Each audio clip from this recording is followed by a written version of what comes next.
Hello there, I'm Ben, I'm a person and I'm non-binary, and happy Non-Binary Awareness Week. Be aware of non-binary people. Beware of non-binary people if you don't like life having any complexity whatever. Or if those non-binary people are real wrong-uns and jerks, but I like to think that most of us aren't. Some of us probably are. It's a big world. There are many non-binary people, perhaps more than you think. Hello. So I audio edit for What the Trans, and I also live a rich, fulfilling life, because non-binary people can. Like some, but not all non-binary people, I am transitioning, hooty-hoo. And that's fine and dandy, and you can transition if you wish, or you can not transition if you wish. Whatever floats your boat.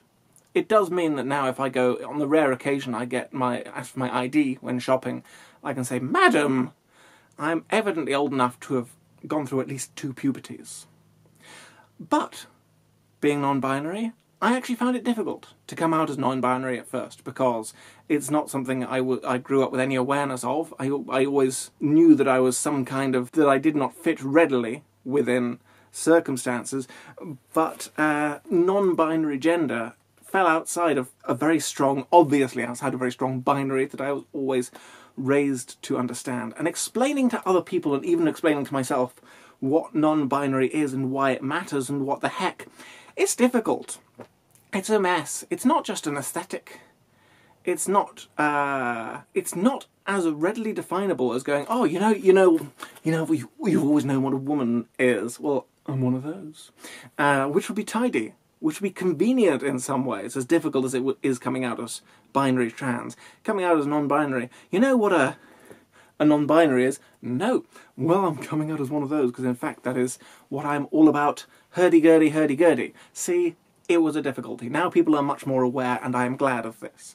But I found it as a struggle. I mean, it's hard to look back through the things that everybody knows and go, what is the icon? What's the non-binary example you can look to? The one that I've really found that warms my heart is the porridge in Goldilocks. It's not too hot, it's not too cold. It's exactly the right temperature. I love porridge. It's so good. And even if you're vegan, you can have it with oat milk, which already tastes like porridge. Win-win. So that's that. Non-binary. It's a person and a thing you can be, whether you like it or not. I have endeavoured to do some non-binary creative projects, as vague as that may sound. I made a German language Eurovision-style song all about a non-binary child called Fennel, who becomes a possible heir to becoming the Laird of MacGyver, I think, and whether to become a Scottish Laird, and if so, what the non-binary term for that is in German, which means that matters a lot, because they have gendered versions of the. They've got so many versions of the.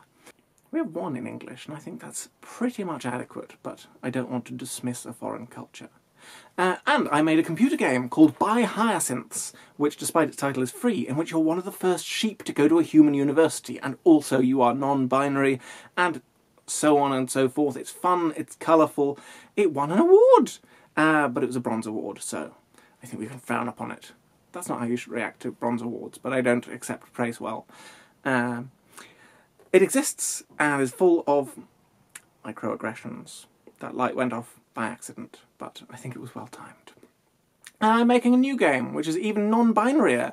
It's a feverish trans-western called Trans Theft Horso, and the main character in that is very non-binary. If non-binary is such a thing you can be.